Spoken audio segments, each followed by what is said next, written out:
Hello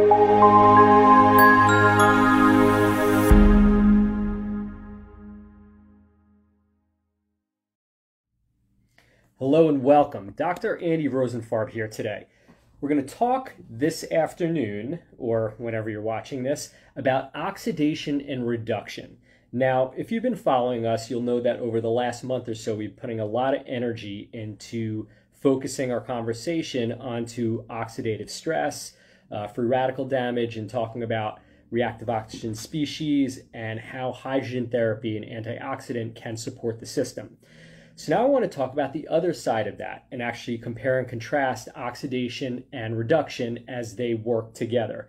Because a lot of people had mentioned, oxidative stress, free radicals, like we need both of them. So let's just dive into it and talk more about this so we can help clarify this.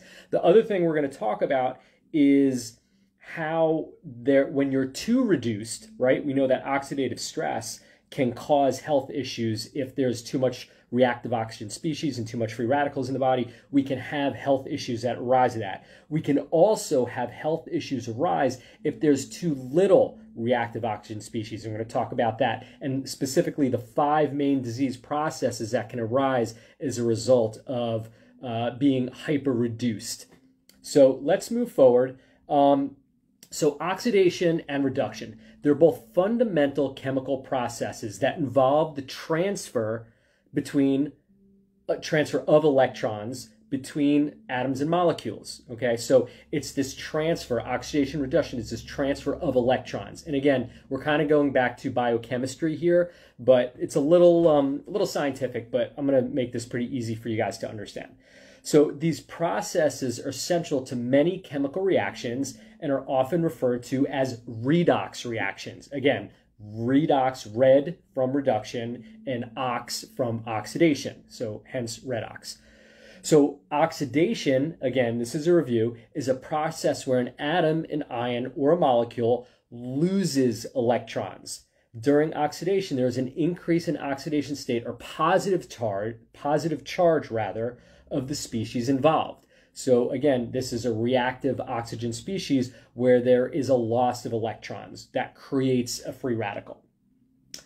Oxidation is commonly associated with the addition of oxygen atoms or the removal of hydrogen atoms. Okay, that's how these molecules are created. However, it's important to note that oxidation can occur without the involvement of oxygen. So usually oxygen involved, but not necessarily. As we know, the eyes are very, very sensitive to moderate or severe oxidative stress or hyperactivity of reactive oxygen species and free radicals. So mild oxidative stress or normal oxidative stress that we're going to talk about, or not oxidative stress, normal levels of reactive oxygen species are needed. And we're going to talk about why and how in a few minutes.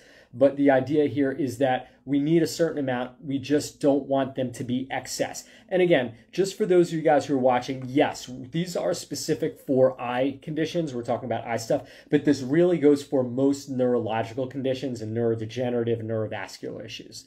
So let's move on to reduction. Okay, reduction is, of course, the opposite of oxidation or oxidative stress, where we have the gain of electrons by an atom or molecule is decreased, all right?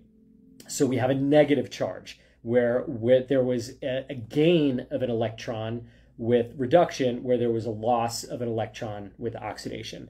So reduction is commonly associated with the addition of hydrogen atoms or the removal of oxygen atoms. From a biochemical viewpoint, that's really what we're talking about. We're either adding a hydrogen or removing an oxygen, and that's usually what causes a reduction. The eyes in this scenario can become hypoxic, right? If there's a removal of oxygen atoms, it slows down the metabolic activity and the eyes can become toxic. You can build up drusen, you can have ocular waste product, the optic nerves can start to look pale, the mitochondrial function will start to slow down, and we'll talk more about the processes that in a few, but just know that those are the two sides, the oxidation reduction. So again, oxidation reduction always occur together in these redox reactions where one species is oxidized, the other must be simultaneously reduced. right? In Chinese medicine, we call this yin yang, or there's a positive and negative, right? There's a polarity here, and a binary principle where we have a positive and negative, or net gain and net loss. So this is known as the principle of conservation of charge, where the total number of electrons gained during the reduction must be equal to the total number of electrons lost during oxygen. And again, you can go over that a couple of times.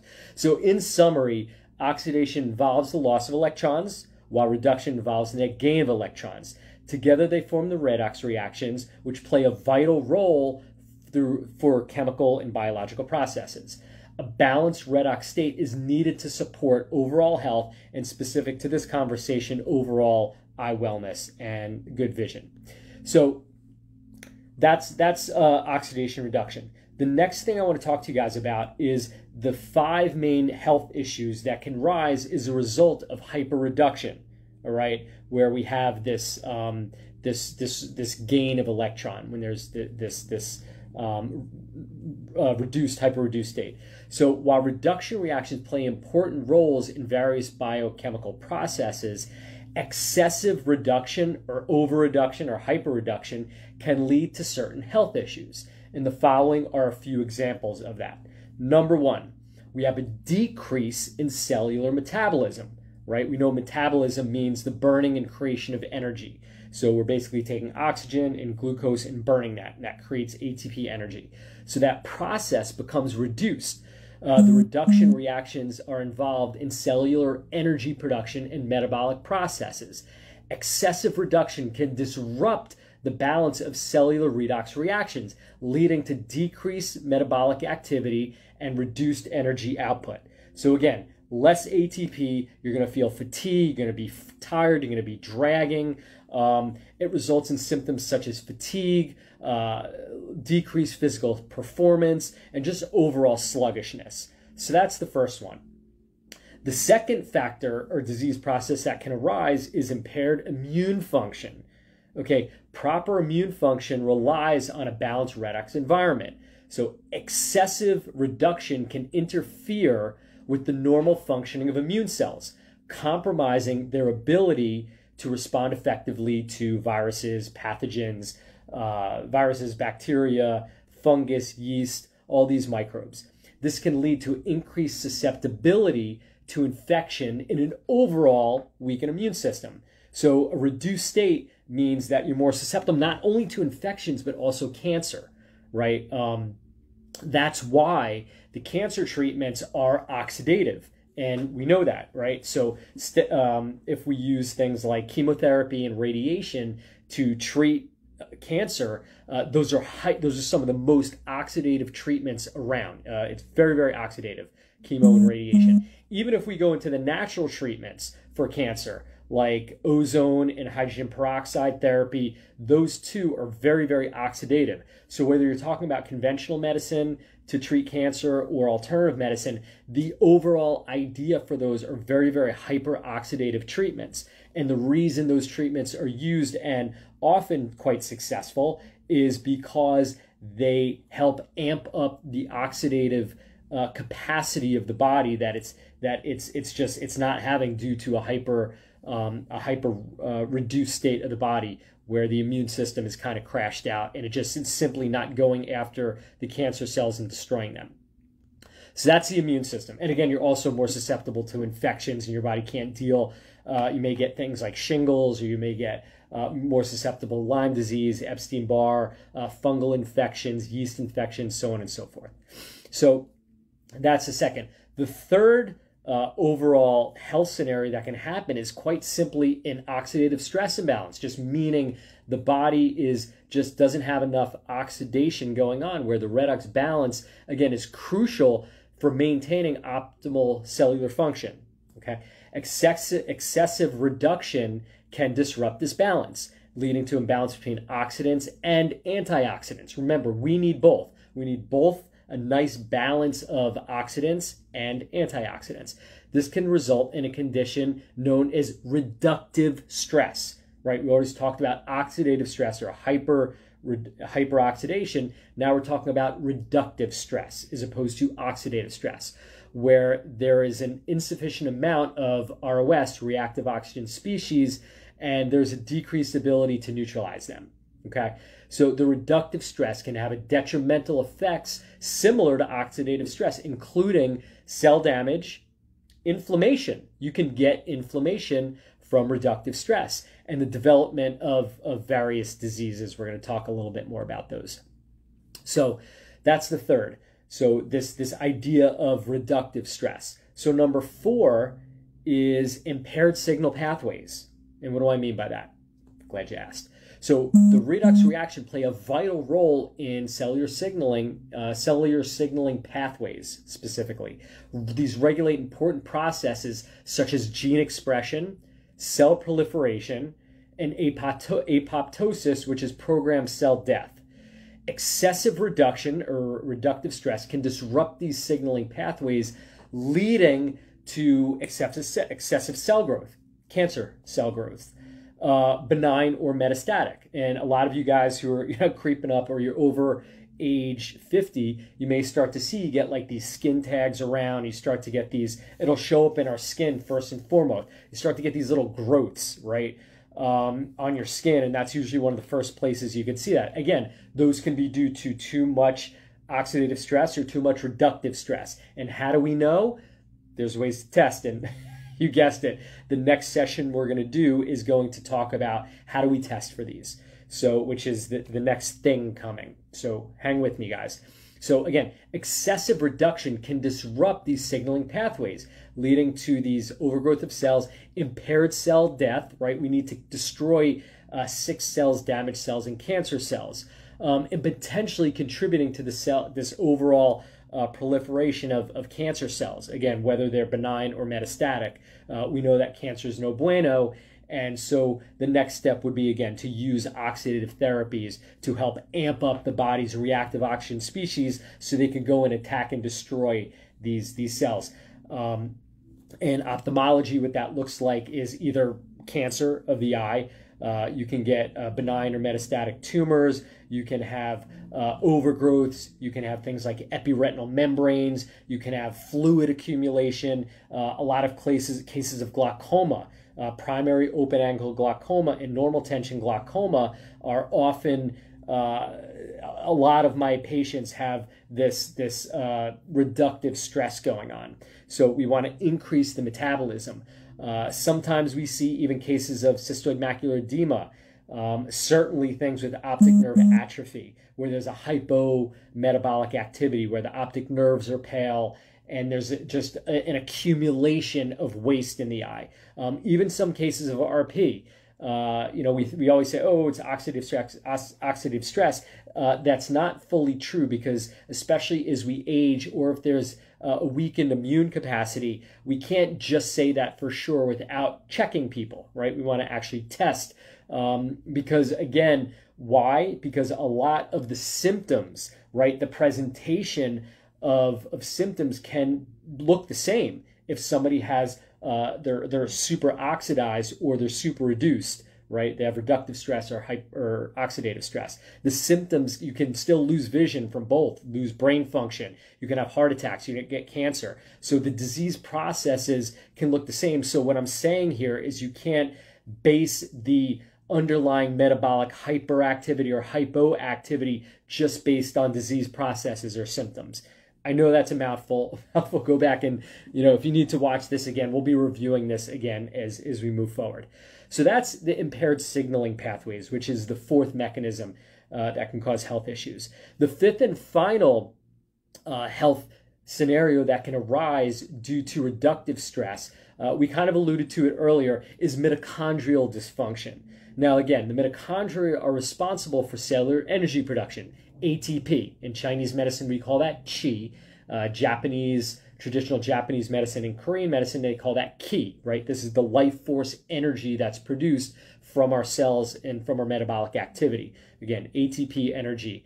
And the cellular energy production are highly reliant and dependent on redox reactions. So excessive reduction can disrupt mitochondrial function, impairing the energy production of ATP and increasing the production of reactive oxygen species. So this can contribute to mitochondrial dysfunction, oxidative stress, and various health issues. So with mitochondrial dysfunction, we can either have oxidative stress or we can have reductive stress. So again, you guys may be confused because you're like, wait a minute, I thought he talked about mitochondrial dysfunction with the oxidative stress. Correct, I did. So again, we're just going deeper and deeper and deeper, right? We know mitochondrial dysfunction is a problem. We know impaired signal pathways are an issue. We know impaired immune function can be an issue. We know that decreased cellular metabolism. We know that a dysregulated microbiome can play into this. We know lack of antioxidants in the body or too much reactive oxygen species. So then we start to see metabolic patterns such that which we just talked about, which can occur in either state, hyperreduction or hyperoxidation. So again, we can't just assume that somebody is reduced or assume somebody is hyperoxidized. We need to test for this. We need to investigate and find out.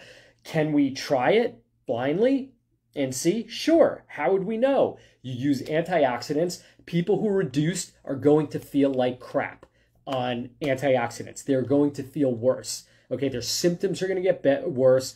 They're going to feel awful. On the contrary, if they start using oxidative therapies, they're going to feel better. Their energy is going to increase, their mental capacity, they're going to feel better. People who are oxidized, if you give them an oxidized therapy, they're going to be inflamed. Maybe they'll get a cold sore outbreak. They'll get headaches. They'll feel horrible. So, but if you give somebody who's hyperoxidized something like hydrogen therapy and the hydrogen tabs, they're going to feel a lot better. And the more oxidized somebody is, and if you give them the right antioxidant therapy, they're going to see it really fast. Somebody who's hyper-reduced and you give them an oxidative therapy, even like a mild oxidative therapy like hyperbaric or NAD+, or LED light therapy or low-level laser therapy or hydrogen peroxide therapy, any of these oxidative therapies to somebody who's reduced, they're going to feel fantastic. And that's significant, right? That's a significant biological feedback. Most people know their bodies, right? Barring people who are like really doped up on drugs or drug addicts, most people say, yeah, I feel better. So trust that, right? People who are addicted to stimulants are usually too reduced. So people use liquor, they use nicotine, they use caffeine. That is very oxidizing and that's very stimulating to the body. So a hint can be that these people might be reduced if they like stimulants and stimulants make them feel better. People who are oxidized and use stimulants, they're going to like get the runs, they're going to get headaches, they're going to get sweaty, they're going to get jittery. So that's not, so they need to be reduced with more things like antioxidants and hydrogen therapy. So I hope this is starting to make sense for you guys. So again, I just want to wrap up with saying it's important to note that maintaining this balanced redox state is crucial for overall health and well-being. Any extreme deviation towards excessive reduction or excessive oxidation can have negative health consequences. And again, how do we know if you guys just want to try it? If antioxidants, taking strong antioxidants make you feel worse, then try an oxidant. And if you feel better, you're probably reduced. And vice versa. If you are oxidized and you take oxidative therapy and you feel horrible or inflamed after it, and you feel better with elemental molecular hydrogen or water or electrolytes and more antioxidant therapies, then that's a clear indication. So striking the balance is key in maintaining a healthy lifestyle, including a healthy balanced diet with a lot of fiber, right? Again, fiber keeps the intestinal system well balanced, which is going to, of course, produce more hydrogen. That's where the hydrogen comes from in our body. It comes from a healthy microbiome, our friendly flora, when they're fermenting sugars and carbohydrates, coupled up with a lot of good fiber, dietary fiber, is going to produce more hydrogen, which is going to be our body's natural source of antioxidants. So even if you are using hydrogen tablets, you're using hydrogen therapy, you're drinking hydrogen water, and you know you're feeling better, make sure that you're eating more fiber and you're working and taking things like probiotics to manage your gut microbiome to make sure that that's going to create more an optimal state of health for you through your gut. Also, again, things like regular exercise, stress management, avoid exposing yourself to excessive reducing agent or oxidative agents. Last session we talked, or 2 sessions ago rather, we talked about what causes oxidative stress, which factors cause that. So just review that if that's of interest to you. It's essential for maintaining the optimal redox balance and minimizing health risks. Specifically, again, kind of a morbid conversation, but we talked last time about the main factors that are going to drive morbidity or cause death. Heart attack, cardiovascular disease, and stroke, right? Those are your cardiovascular. Neurodegenerative conditions, Parkinson's, dementia, ALS, Alzheimer's, that's neurodegenerative. So also things like cancer, we just talked about. Those are the top 3, barring accidents. So all of those disease processes come out as a result of an imbalanced internal redox state. So this is where we're going deeper. You guys, we need to understand what our redox levels are. Do we tend biologically and constitutionally more towards a reduced state or a hyperoxidized state? And once we have that knowledge, then we can manage our overall health with using oxidative therapies or antioxidant therapies. Again, the 2 main that we use in our clinic are our oxidative therapies include low-level laser therapy and red light therapy, as well as hyperbaric oxygen therapy, some supplements as well. And for antioxidants or too much oxidative stress, we're going to use primarily hydrogen therapy and antioxidants and water, staying hydrated, and also improve your gut microbiome. So if you have any concerns about your health, of course, you first and foremost want to talk to your physician and get stuff ruled out and checked out. But these are really important things we need you guys to know about so that you can be in control, empowered with your own health. That's why we do these talks and these sessions for you guys. If you have questions or comments, please post them in the comments section. Reach out to me if you have more questions about this. We're going to continue our conversation on oxidation and reduction and how that relates to not only your eye health, but your overall health. Because again, your eyes are part of your body, and these are deeper conversations that we're having about overall health. So again, I'm Andy Rosenfarb with AccuVision Acupuncture, where your vision is our mission. Have a great rest of your day, and we'll see you soon. Take care.